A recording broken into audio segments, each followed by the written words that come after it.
உன் வீட்டுல இருந்து மாசம் கேஸுக்கு 550 ரூபா கொடுக்குற பாரு, அதுக்கான போராட்டம் இது. உன் வீட்டுல இருந்து பெட்ரோலுக்கு 1 லிட்டருக்கு 50 ரூபா தர பாரு, அதுக்கான போராட்டம். உனக்கு வீட்டுக்கு வந்த 100 நாள் வேலை திட்டம் பறி போக போதே, அதுக்கான போராட்டம். அதுக்கடுத்து நம்ம வீட்டு புள்ளலாம் யாரு? நம்ம வீட்டு புள்ள, மூட்டை தூக்குற புள்ள, ஹோட்டலில் வேலை செய்கிற புள்ள, கூலி வேலைக்கு போகிற புள்ள, கண்ட்ராக்டர் புள்ள, டிரைவர் புள்ள, பனியன் கம்பெனி வேலை செய்கிற புள்ளலாம் என்ன சொல்லுவான்?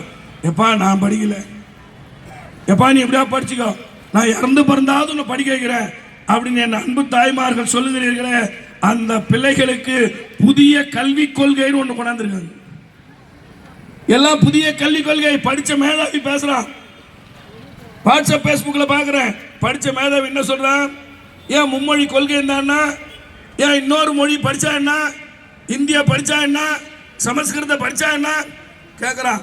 அதுக்கடுத்து இன்னொரு அறிவாளி சொல்கிறான், அவங்க தமிழ் படிக்க சொல்கிறாங்க, இங்கிலீஷ் படிக்க சொல்கிறாங்க, இன்னொரு மொழி உன் விருப்பப்பட்டதானே படிக்க சொல்கிறாங்க அப்படின்னு கூட சில அறிவாளி வாட்ஸ்அப்பில் பேசுகிறான்.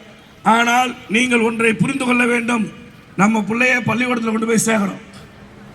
காயம்பட்டுன்னு வச்சுக்கோ, சரி தோக்கவாடி, திருவள்ளுநகர் இல்லை பக்கத்தில் எங்கேயோ ஒரு ஊர், உன் பிள்ளைய கொண்டு போய் பள்ளிக்கூடத்தில் சேர்க்குறேன். என்ன சொல்லி சேர்ப்பேன்? என் பிள்ளை தமிழ் படிக்கணும்னு சொல்லி சேர்ப்பேன். அப்புறம் உனக்கு என்ன ஆசை? என் பிள்ளை இங்கிலீஷ் படிக்கணும்னு சேர்ப்பேன். 3வது ஒரு மொழி படிக்க சொல்லுவான். அந்த மொழியை நீ கேட்பேன், என்னன்னு சொல்லுவேன்? ஐயா நாங்கள் பெங்களூர் தான் பழைக்க போவோம், கன்னடா கற்றுக்கிட்டோமான்னு கேட்பேன். உடனே அவர் சொல்லுவார், கன்னடாவுக்கு வாத்தியார் இல்லைங்க.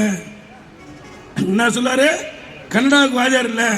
சரி கன்னடா தான் வேணாம், கன்னடம் வேணாம்.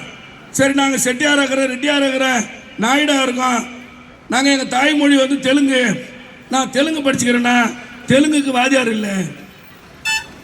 உலகத்தில் இருக்கிற எந்த மொழிக்கும் வாத்தியார் இல்லை. ஏன்னா வாத்தியாரை நியமனம் பண்ணுறதுக்கு பணம் ஒதுக்கல. இந்திக்கும் சமஸ்கிருதத்துக்கு தான் பணம் ஒதுக்கிறாங்க, அதுக்கு தான் வாத்தியார் இருப்பாங்க. வா ஹிந்தி படி சமஸ்கிருதம் படின்னு சொல்லுவாங்க. நமக்கு சமஸ்கிருதம் படித்தா என்ன பண்ண முடியும்? கோயிலில் பூஜை பண்ண போகிறான், கோயிலுக்குள்ளே வர வேணான்றான். கோயிலில் பூஜை பண்ண முடியுமா? முடியாது. சரி ஹிந்தி படித்து என்ன பண்ண முடியும்? ஹிந்தி படித்தோம் நம்ம ஊரில் இருந்து என்ன பண்ணுறான்? பானிபூரி விற்கிறான். ஹிந்தி படித்தோம் நம்ம ஊரில் என்ன பண்ணுறான்? டீ கடையில் வேலை செய்கிறான். நான் கொச்சைப்படுத்தி பேசல.